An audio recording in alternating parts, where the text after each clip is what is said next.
Megan, Tyler, Chris, and Leah just wanted a break. College had drained them, exams, late nights, endless stress. So when Megan's uncle offered them use of his old hunting cabin deep in the mountains, they said yes without hesitation.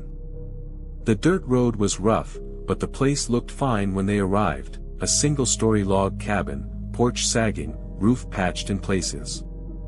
Cozy in its way. Inside, dust coated the furniture, but the fireplace worked, and the fridge still hummed. See? Megan grinned. Not so bad. Chris stretched. A little TLC, and it's perfect. Leah ran a hand along the wall. Smells like cedar. That night, after burgers and beer, they settled into sleeping bags and laughed until they passed out. But sometime past midnight, Megan woke. And smelled iron. At first she thought it was shadows. But when she shone her flashlight, her stomach lurched. A dark streak ran down the wall near the window. Thick. Red. Wet. She touched it with trembling fingers. Sticky. Metallic. Tyler, she hissed. He groaned awake, annoyed, until he saw it too. His eyes widened. Is that blood?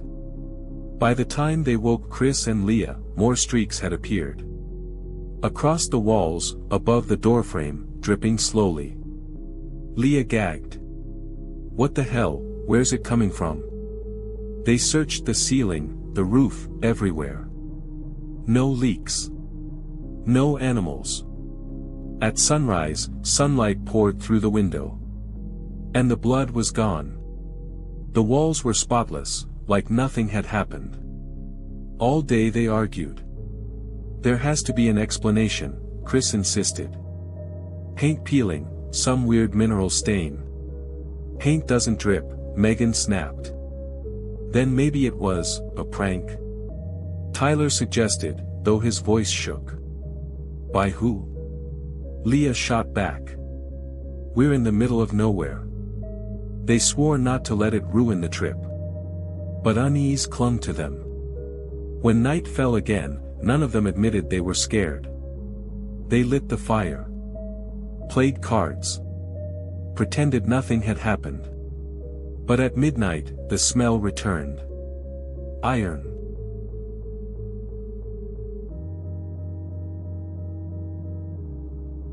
They froze as the first drip echoed. Plop. A bead of red slid down the wall near the fireplace. Then another. Soon, streams of blood snaked across every wall, seeping from cracks, spreading fast. Tyler grabbed his phone, filming. His hands shook so badly the footage blurred. This is insane, he whispered. We need proof. But when Megan followed a trail of blood toward the back hall, she stopped cold. It wasn't random streaks anymore. Words were forming. Names. Written in dripping crimson letters across the wall. Leah screamed when she saw hers. Then Chris's. Then Tyler's. And finally, Megan's. All 4 names, smeared across the wall in wet, running blood. They tried to leave. Bags packed in minutes, shoes half-tied, hearts racing. But when they yanked the front door, it wouldn't open. The knob turned, but the wood felt like stone. Windows wouldn't break either. The glass shivered but held. Trapped, Tyler muttered, pale. Then Chris noticed something. A door at the far end of the hall. Half hidden behind a dresser. None of them had seen it earlier. They shoved the furniture aside, revealing a narrow door. Blood oozed from its frame, dripping down like tears. The crying started then. Soft. From below. They argued for an hour. No one wanted to open it. But the crying grew louder. Wavering. Childlike. Finally Megan gritted her teeth. If someone's down there, we can't ignore it.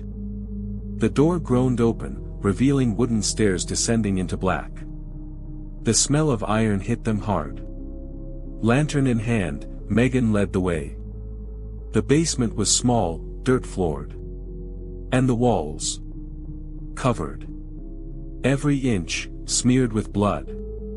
Layers upon layers, handprints, claw marks, words scrawled desperately. "Let me out. Still here. Next is Megan." She staggered back, light trembling. Leah screamed. Because in the far corner, something moved. At first it looked like a person crouched in the shadows. But its skin glistened wet, like raw muscle. Its eyes were pits, black and endless.